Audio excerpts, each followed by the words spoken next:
His grandfather smiled. And what about the ghouls, the ghosts, the fact that it's haunted?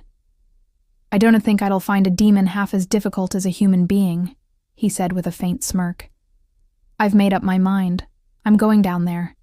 And you were right when you said Mona wasn't the reason. On the contrary, after losing her in a matter of moments, my desire to go down there only grew stronger. Maybe I'll find in that cellar a memory that will make me forget 6 years of humiliating myself. He paused, then asked, "Who is this man? And where can I find him?" His grandfather's smile deepened. "Don't worry. He's heard every word we've said. And I think he is already certain that you truly want to enter the cellar." Khaled looked at his grandfather in confusion, unable to make sense of his words, when an elderly man, close to his grandfather's age, stepped into the room. Immediately, his grandfather gestured toward the newcomer. "Let me introduce you to the cellar madman. I'm sure you've heard of him." Khaled's eyes narrowed. "Of course, Mr. Mustafa Aslan," his grandfather continued. "Mustafa was the first person to ever think of going down into the cellar, 50 years ago. That is when we gave him the nickname, the Cellar Madman. He always claimed to have information about it that no one else knew, and he's been waiting for the day someone would decide to go down there, ever since your parents never came back." Then, with a knowing glance, the grandfather left the two men to speak alone. Khaled studied the old man with a mixture of surprise and curiosity, wondering about the strange words his grandfather had once spoken. He had known this man for many years, yet never realized that he was the so-called madman of the crypt his grandfather used to speak of when Khaled was a child. The old man broke the silence. "Your grandfather told me of your determination to descend into the crypt of Forik, and now I see he was right." Khaled frowned. "Yes, but this is the first time I've heard the crypt called Forik's Crypt." The old man nodded gravely. "That is his true name, and if you search for it anywhere, you will find no trace of it, no record, no mention." He sighed and went on. "People think your grandfather and I are mad whenever we speak of the crypt. They never believed that 50 years ago we actually entered it. But in truth, they are not wrong." Khaled tilted his head. "Not wrong? What do you mean?" The man's eyes grew distant. "Yes, they're right to doubt. Perhaps I am the only one alive who knows this. 50 years ago, when the four of us descended, we never truly reached Forik's crypt. That is why I once asked your grandfather to leave me be. I didn't want to shatter the pride he carried in his heart." Khaled leaned forward. "Then what was the tunnel you entered?" "Nothing but a passage leading toward it. Proof of this lies in its shallow depth and limited length. But the greater proof is this. Within minutes of entering, our gas lamps went out." Khaled whispered uneasily. "Spirits?" The old man chuckled. "No, son. Poor ventilation. The tunnel is not the crypt. The air is thin, nearly gone once the entrance door is closed. When the lamps died, someone cried, 'Spirits!' and panic spread. Everyone fled in terror. But later, I realized it was nothing more than one man's fear. Yet, in that moment, I felt something extraordinary, a joy beyond words. For I knew I had placed my foot upon the first step of the path to Forik's crypt. I held on to the hope that one day, someone else might reach it fully. Someone who could fulfill the dream I could not. But the years passed. Illness consumed me, and so I waited for another to take my place. Slowly, he pulled out an old, weathered book and laid it before Khaled. "This book is unique. There is no other like it. Its author once entered the crypt himself. I stumbled upon it by chance in my father's library when I was young. But time had already worn it down. Only 10 pages survived, and all of them speak of Forik's crypt." He handed the book to Khaled, urging him to read aloud. Khaled opened the fragile volume. its pages filled with uneven handwriting. As he began to read, the old man leaned back, sipping a cup of tea that had long since grown cold.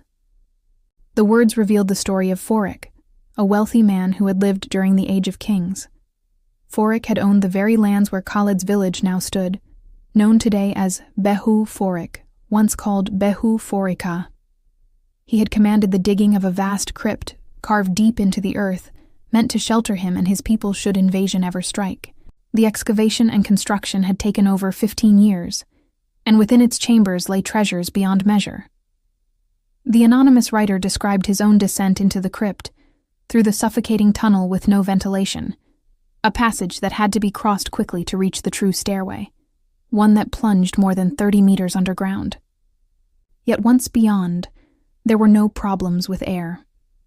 The crypt had been crafted with a mastery no one could explain, its hidden system of ventilation a mystery lost to time. Khalid's wonder only deepened when he read that, on nights of the full moon, the crypt was never dark. Though buried beneath the earth, it glowed with an otherworldly light. The engineers of the past, what brilliance they possessed. But the pages ended abruptly, the 10th sheet closing on an unfinished line. I once believed the treasure was the gold and riches hidden within. But I discovered something far greater, something more precious than all of Forik's wealth. I discovered, and there the words ceased, leaving the final mystery untold. Khalid looked at the old man with urgency in his eyes. "Tell me, what did you discover?" The old man shook his head. He didn't know. He had found the book in that very condition, and for 50 long years the same question had haunted him. What had the book's owner discovered? He fixed his gaze on Khalid. "If you wish to uncover what he uncovered, you must be in the crypt tonight." "Tonight?" Khalid echoed. "Yes. Tonight the moon will be full.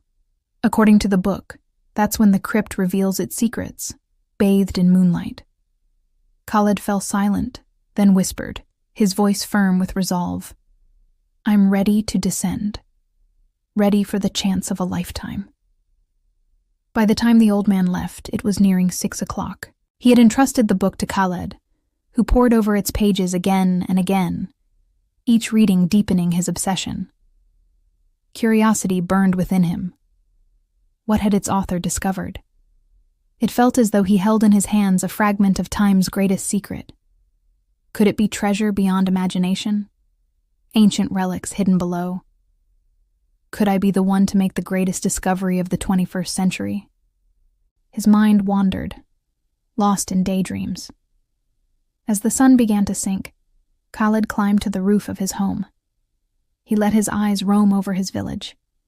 The endless fields, the tall trees alive with birdsong, the neighboring houses standing quietly as though in farewell. He breathed in the fragrant air of his homeland and spoke to it silently, as if this day might be his last. Let it not be so, he prayed, before returning to his room to finish his preparations.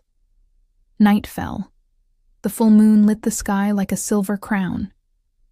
Khalid waited patiently for the village to sink into its nightly silence. He knew it wouldn't take long. By 10 o'clock at the latest, the streets would be still. Only his friend, Dr. Majid Munir, ever stayed out later, closing his pharmacy well past midnight. Khalid couldn't risk being seen on his way to the abandoned house at the edge of town. He waited until the clock struck 1. Then, with a determined breath, he turned to his grandfather, smiling as though in farewell. "I will be back, God willing." His grandfather returned the smile. "You will return, God willing. But wait." He rose and opened an old wooden chest. From it, he pulled out a worn photo album. Khalid's brows knitted in surprise. "What's this?" The old man flipped carefully through the pages until he stopped at one faded photograph. He held it out with trembling hands. "Do you know who these are?" Khalid leaned closer, and his breath caught. These are your father and mother," his grandfather said softly. The last picture ever taken of them, before they were gone. Tears welled in his eyes, and Khaled's own followed.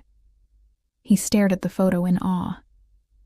This is the first time I've ever seen their faces. I waited for this day, his grandfather whispered.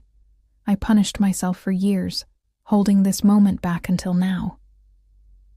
He pressed the photo into Khaled's hands, wiped away his tears, and embraced him tightly. Khaled leaned close and whispered in his ear, I will come back to you, Abdo. I promise. Then, carrying both the book and the photo, he walked out into the night. Silence blanketed the town. The streets were deserted, save for Khaled, striding with purpose, a worn shoulder bag slung across him. Inside, he carried enough food to last several days, a lantern for light, the book the old man had entrusted to him, and a few papers and pens. He was certain there would be things worth recording. A camera, he decided, was unnecessary. His phone would suffice. His pace quickened as he neared the edge of town, toward the abandoned house. The closer he drew to its towering wall, the stronger his resolve grew. He would cross it. Meanwhile, his grandfather sat alone, reading the holy book, whispering prayers that Khaled might return unharmed. A sudden knock at the door startled him. He rose, thinking his grandson had returned, but when he opened it, he found Mona standing there. He blinked, astonished to see her at such a late hour. Where's Khaled? Why isn't he answering his phone? She asked, urgency sharpening her voice. The old man frowned. Why do you ask? Mona's face lit up with joy.